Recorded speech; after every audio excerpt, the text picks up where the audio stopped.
NOAA just flagged an early warning sign for winter 2026 and 2027, and it's sitting in data most people will never even think to check.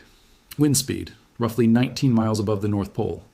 Right now, in August, 5 months before winter even peaks, scientists are already watching for a specific measurable threshold. Here's the exact number I'm going to give you at the end of this video. It's not a temperature, it's a wind direction. If it flips from one direction to the other, meteorologists have a formal name for what just happened above our heads. If tracking that kind of long-range atmospheric signal interests you, subscribing costs nothing, and it means you'll be here as this forecast firms up. Let's start with what's actually driving this forecast, because it comes down to two separate signals lining up at the same time. The first is El Niño. According to NOAA's Climate Prediction Center, there's currently an 81% chance of a very strong event, and a 97% chance it persists all the way through early spring 2027. This specific event is developing faster than any year recorded. Not 1997, the previous benchmark for an explosive onset, sitting at 1.6 degrees Celsius above average at this exact point.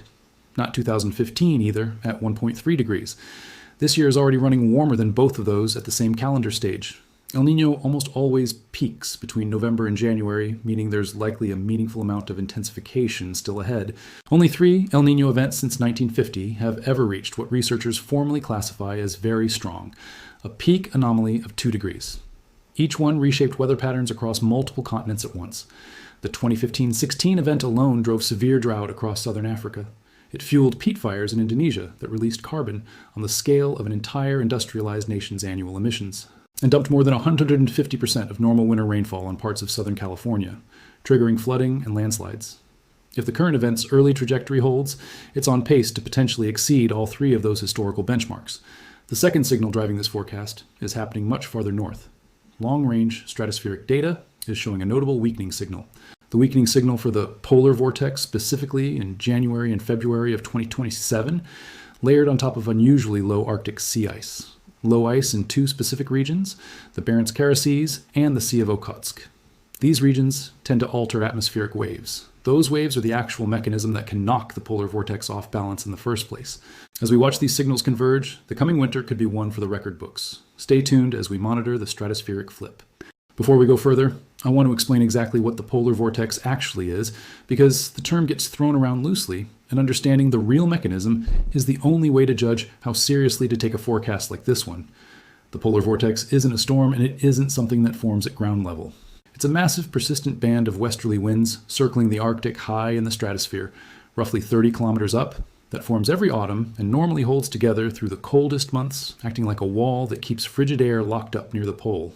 When that wall stays strong and intact, cold air mostly stays put in the Arctic. When it weakens, stretches, or splits apart, that cold air doesn't stay contained anymore.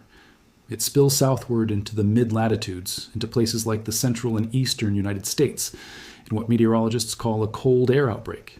Here's how scientists actually measure whether the polar vortex is weakening in the first place, because it isn't guesswork.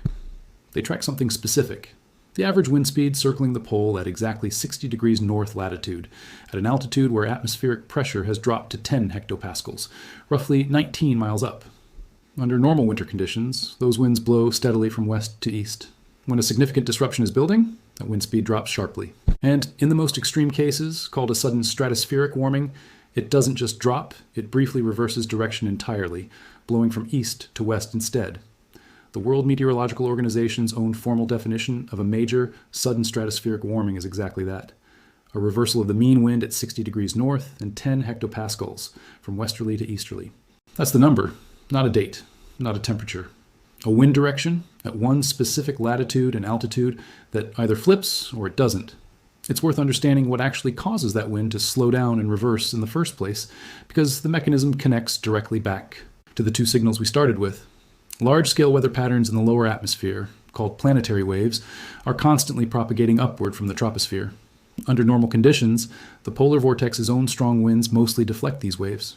But when conditions in the lower atmosphere are unusually favorable, and a strong El Niño combined with specific patterns of low Arctic sea ice are exactly the kind of setup researchers flag as favorable, more wave energy makes it up into the stratosphere. That energy physically disrupts the vortex's circulation, rapidly warming the polar stratosphere by as much as 40 to 50 degrees Celsius in just a matter of days, and slowing or reversing the winds that were holding the whole structure together. I want to be completely honest about something here, because it would be easy to let a forecast like this spiral into something it isn't. The source data behind this story is explicit that this is a seasonal risk outlook, not a day-by-day winter forecast. Nobody can currently tell you the exact date of a specific snowstorm or